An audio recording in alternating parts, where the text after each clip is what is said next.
Sarah Jessica Parker is so good for the ego. How do these look, Sarah Jessica Parker? Listen, I know people have asked you many, many times to do a shoe line.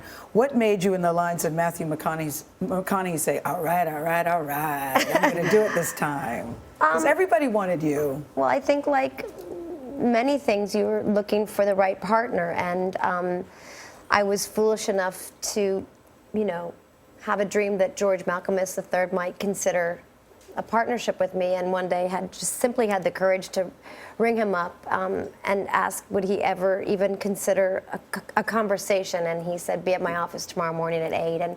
And you were there early. What did you want? I was there early. What did you want in a shoe, Sarah Jessica Parker? What do you want for women? Yes, in a shoe. Well, I wanted a shoe. If in fact I was ever going to really pursue this endeavor, I wanted a shoe that I wanted to wear. I was not interested in making a cheap shoe that I really couldn't offer up and ask women their hard-earned dollars. Mm-hmm.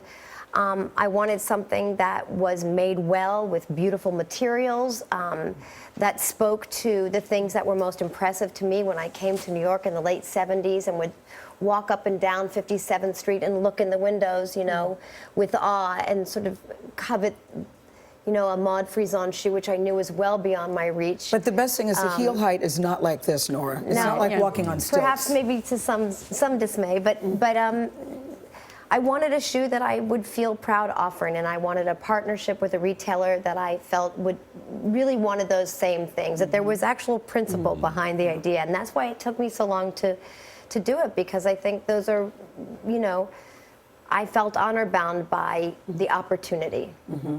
But this is new for you. I mean, this is a business venture now, moving into this, right?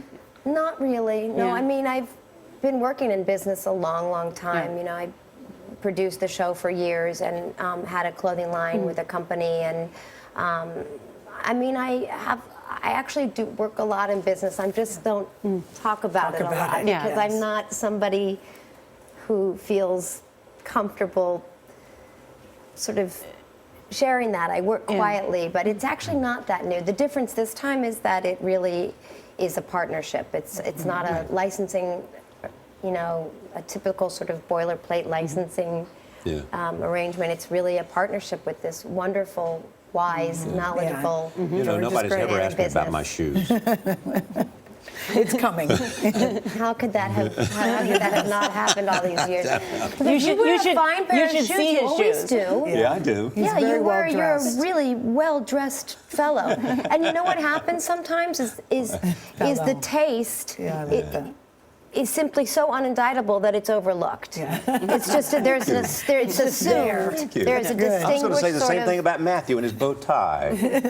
One might. One might. So, are you with Blythe Danner? Are you doing something with Blythe Danner?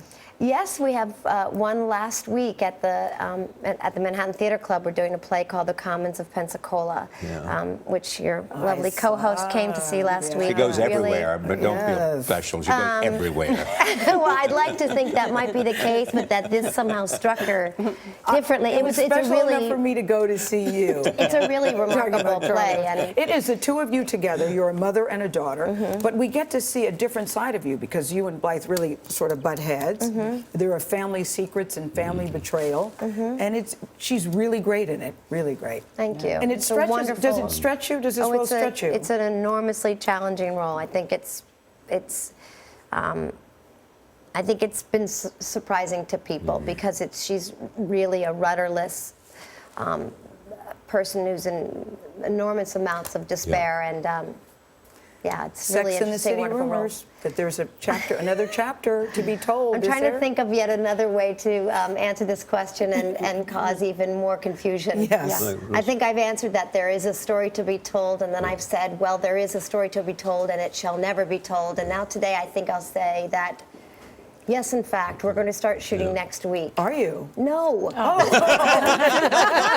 I just think I'll say that. I mean, given the opportunity. There are rumors about it. So are you saying, really, are you saying there isn't going to be another Sex in the City? I'm saying that there's never been a substantive conversation about it. That I know that there is a story that exists, and whether or not we ever tell it, I really am not even being cagey. I simply don't know. Okay. See, I believe you. Listen, Great to see you. congratulations. Thank you. Thank you for having me. Congratulations. Congratulations on a Thank show. Yeah, Thank you you very watch much. the show every Yes, I morning. do. Yes, I do. You've been telling us that. Yeah. Sarah Jessica Parker, good to see you. Thank you Thank so much. you. Thanks for having me. And